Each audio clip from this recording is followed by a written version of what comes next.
A young heir bought a farm in Texas to reconnect with the origins of his food. He arrived with a drone, a foreman hired from New York, and a marketing consultant to film everything. On the second day, he saw a chicken coop and asked, "What part of the chickens produce in a nugget?"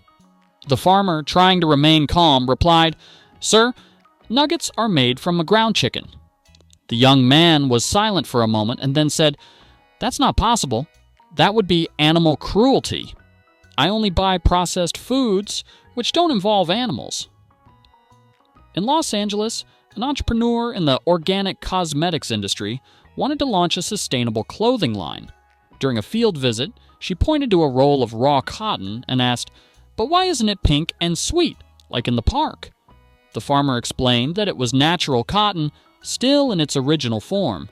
She frowned and said, "So cotton candy doesn't come from a plant?"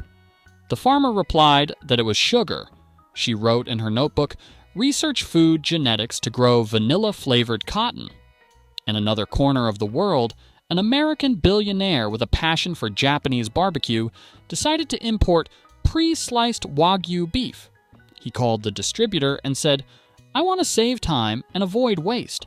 If they come already cut, I can grill them straight away."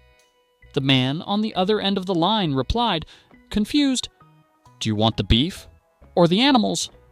The billionaire insisted, "The cows, but in a premium version, already cut into pieces. It's more practical and visually elegant." The deal, for obvious reasons, never happened. These are the minds that look at the countryside and see a 3D supermarket. They think corn grows in a can, milk comes with a label on the cow, and the countryside is a rural version of Whole Foods with helicopter parking. A California CEO invested millions in an artificial intelligence system to predict profits for the coming decades. When the team presented the report, he looked at the screen and asked, "But is this intelligence really artificial?" The engineer confirmed. The CEO replied, "Then I don't trust it. I prefer predictions made by real humans, even if they're more wrong." That same day, he hired a corporate astrologer to balance the algorithms. A young heir, a recent economics graduate, bought a solar energy company to save the planet. Within the first month, he had panels installed on all his properties, and when he noticed they weren't generating power at night, he complained to the engineer, "Are these panels fake? They should have an internal battery, like my cell phone." When the technician tried to explain that the sun doesn't shine at night, he angrily responded, "Then put up giant floodlights. I didn't buy the sun to limit me." Meanwhile, in Silicon Valley, an enthusiastic tycoon announced his new investment, electric cars powered by green gasoline. In the interview, he confidently explained, "It's simple. It's gasoline, but with positive energy." The important thing is the sustainable vibe. When a reporter asked what made the fuel green, he replied, "The price. It costs 3 times as much as normal, so it must be good for the planet." An American influencer bought a $200 million eco-friendly yacht. During her first outing, she called the naval engineer and said with the utmost seriousness, "I want extra turbines so it can go slower. That way I can save fuel and show I care about the planet." The technician tried to explain that turbines use more energy. She replied, "But if it's green energy, it's no problem. Green doesn't pollute. It's a natural color." Today, the yacht consumes the equivalent of a small city, but it has a sustainability hashtag on its hull. A San Diego millionaire couple built a self-sustainable home, solar panels, a green roof, and smart recycling. After it was finished, they invited an architect to complain, "There are too many trees in the yard. It looks like a forest. Can we make it cleaner?" The architect, confused, asked, "But wasn't that the concept?" The wife replied, "Yes, but we want a controlled, natural feel. Something that looks green but doesn't hurt the eyes." The project now features artificial trees made of eco-friendly fiber, hand-painted in a luxurious, harmonious green. A New York heiress launched a brand of vegan clothing made with synthetic silk from happy bees. In an interview, she explained, Bees live in environments free from noise, stress, and produce vibrational energy. It's an emotionally sustainable silk. When a journalist asked if the material actually came from bees, she replied, "Of course not, but the concept comes, and the concept is what matters." A Los Angeles socialite sent back a plate of sushi from a Japanese restaurant. She called the waiter over and said, "The fish is raw." "That's dangerous." The waiter patiently explained that sushi is raw by definition. She indignantly responded, "Then I want the cooked version. There's no point in paying a premium for something that hasn't even been cooked." At a French winery, a businessman demanded non-alcoholic wine, but with natural alcohol content. The sommelier tried to understand, "Do you want grape juice?" The man replied, "No, I want real wine, but purified. The alcohol has to be present spiritually, not chemically." He left the place convinced he had invented a new category of premium beverage, concept wine. Meanwhile, a Mexican heiress decided to open a chain of organic restaurants with a menu 100% free of animal suffering. She asked suppliers for options of natural meat, but not from animals. When the chef explained that such a thing didn't exist, she replied, "Then create it. You are chefs, not limited." A month later, she announced the launch of a burger made from emotional protein, composed primarily of tofu, marketing, and conceptual confusion. An American billionaire decided to enroll his son in Harvard to ensure an education worthy of the family's fortune. Within the first month, he called the school's office and asked, "Excuse me, but when will the diploma arrive?" The clerk replied, "Sir, the course lasts 4 years." He retorted, "4 years? For that price? I thought it was ready-made. It's like buying a car and still having to assemble the engine." The son ended up dropping out in the second semester, according to the father, because Harvard doesn't value financial merit. A young Miami heiress, bored with traditional schooling, opened her own institution, the Inner Brilliance Academy.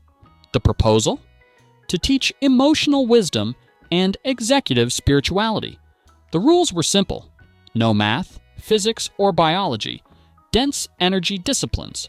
In classes, students learn to manifest knowledge through the vibration of the intellect.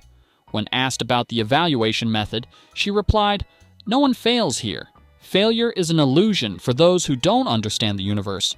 In New York, a financial tycoon made a multi-million-dollar donation to a research university. The contract included a clause requiring that part of the money be used to develop a formula capable of transforming envy into clean energy. He said he wanted to innovate in the emotional and ecological fields simultaneously. When scientists explained that this was impossible, he replied, "With enough money, everything is renewable, even logic." A Beverly Hills influencer launched a campaign called "Give a Like, Save a Life." She said each like symbolized a positive vibe directed to someone in need. She said in a video, "It's not about money, it's about intention." Well, the campaign raised $0, but millions of likes, which she described as a digital miracle. A real estate mogul decided to found an NGO to help the homeless. The idea was to build luxurious shelters with temporary suites and VIP services. At the launch event, he announced that there would be an exclusive reservation for founding donors to preserve the energetic harmony of the space. When a journalist asked if the homeless could stay, he replied, "Of course, in the common areas. We won't mix frequencies." And a Florida heiress organized a gala benefit to end world hunger. Tickets cost $5,000, with a hunger chic dress code and a tasting menu featuring micro portions. When asked about the price, she replied, "It's to filter out who really wants to help."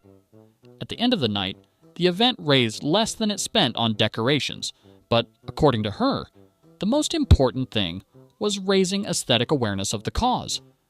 An exclusivity-obsessed American billionaire decided he already had it all, except a piece of the ocean. He called a lawyer and asked, in all seriousness, "I want to buy a stretch of sea so I can park my jet skis without anyone around." The lawyer explained that the ocean doesn't belong to anyone. He replied, Then find out who owns it. Everything has an owner, even the air. Mine is filtered. He tried to register the maritime space as a private nautical area, but his request was denied. He was outraged. So anyone can swim there for free? What a mess. A Manhattan heiress had her penthouse renovated with one requirement. The sunrise had to be perfectly visible from the main balcony. On the opening day, she woke up early, looked at the horizon, and angrily declared, "The sun is coming from the wrong direction." The architect explained that it was east. She retorted, "Then change it. I want the sunrise straight ahead. I'll pay dearly for that view." Upon discovering that the sun wouldn't accept realignment, she announced on social media, "The planet is energetically unbalanced. It needs a new architect." A Florida entrepreneur, owner of several startups, publicly complained that the days are too short to be entrepreneurs. He sent a letter to NASA with a groundbreaking proposal, adjusting the time zone so that the days were 26 hours long. He said it would be a huge leap forward for global productivity. When scientists explained that this was impossible, he responded, "Then put me on the committee that decides these things. Time is a resource I can buy." These are the tycoons who look at the planet and see an editable spreadsheet.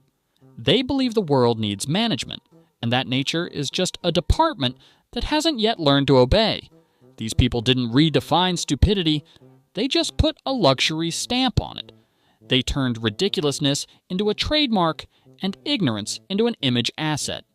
Because money doesn't buy intelligence, it only multiplies the sound of stupidity with marble echoes and panoramic views. They don't talk nonsense, they do it in Dolby Surround.